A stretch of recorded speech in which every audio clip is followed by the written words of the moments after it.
Hello everybody, all of my dear students. I hope all are very well. This is my অঙ্কুরণ biology class. তো আজকে আমরা দ্বাদশ শ্রেণী জীববিদ্যার হেরিডিটি অ্যান্ড ভেরিয়েশন এই অধ্যায়ের কিছু সংক্ষিপ্ত উত্তর বাংলা এবং ইংরেজি উভয় মাধ্যমে আমরা আলোচনা করব। আমরা বাংলা প্রশ্নগুলি উত্তর সহ বলবো আর ইংরাজি মাধ্যমগুলি আমরা বোর্ডে দিয়ে দেব, তোমরা তুলে নেবে। এই প্রশ্নগুলি তোমাদের বোর্ড পরীক্ষার জন্য খুব কাজে আসবে। তো আমরা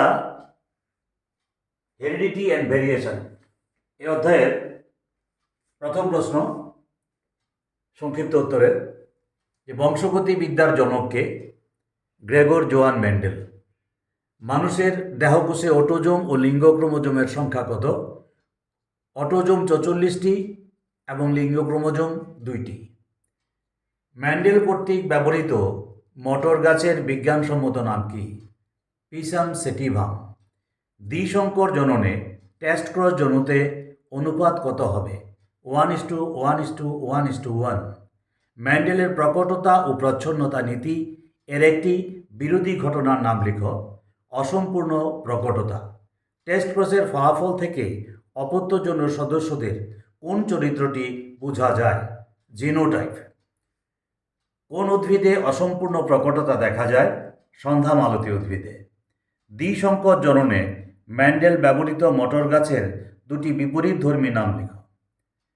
আমরা বৈশিষ্ট্য, প্রকট এবং প্রচ্ছন্ন তিনটা ভাগে দেখাচ্ছে এখানে, যে বীজের আকার গোলাকার এবং কুঞ্চিত, বীজপত্রের রং হলুদ এবং সবুজ, অর্থাৎ গোলাকার হলুদ এবং কুঞ্চিত সবুজ, এই দুই জোড়া বৈশিষ্ট্য।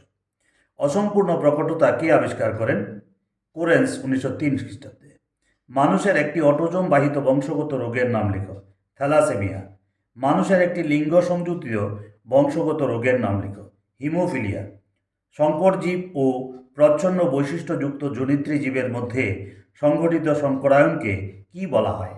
Test cross. মানুষের ক্ষেত্রে একটি বহু জিন উত্তরাধিকার এর উদাহরণ দাও। মানুষের ত্বকের রং। ক্রোমোজোম নামকরণ কে করেন? W Waldeyer. মানুষের লিঙ্গ নির্ধারণে কোন ক্রোমোজোমের মুখ্য ভূমিকা পালন করে? Y chromosome. খ্রিস্টমাস রোগ কাকে বলে?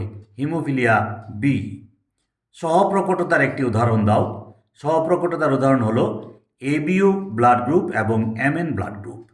জিন এর নামকরণ কে করেন? William Johansen. অটোজোম বাহিত একটি প্রকট বৈশিষ্ট্য কি? Diabetes insipidus. অপেরন কি? যে জিন গোষ্ঠী জিনের কার্যকরী একক রূপে কাজ করে তাকে অপেরন বলে। এই ছিল বাংলা মাধ্যমে আমার এই 20টি প্রশ্নের উত্তর সহ দিয়ে দিলাম। এদিকে আমরা ইংরাজি ভাষানেও এই প্রত্যেকটা প্রশ্নের উত্তর আমরা এক এক করে দিয়ে দিয়েছি। এগুলি তোমরা যাদের ইংরেজি মাধ্যমটা প্রয়োজন তারা খাতায় তুলে নেবে। আশা করি এই হেরিডিটি এবং ভেরিয়েশনের মধ্যে এই শর্ট কোশ্চেনগুলি তোমাদের বোর্ড পরীক্ষার জন্য কাজে আসবে। এগুলি সবাই তোমরা খাতায় তুলে নেবে। তো আজকে আমরা এখানে রাখছি। পরবর্তী ক্লাসে আবার পরের নতুন চ্যাপ্টার নিয়ে আলোচনা করব। সবাই ভালো থাকবে।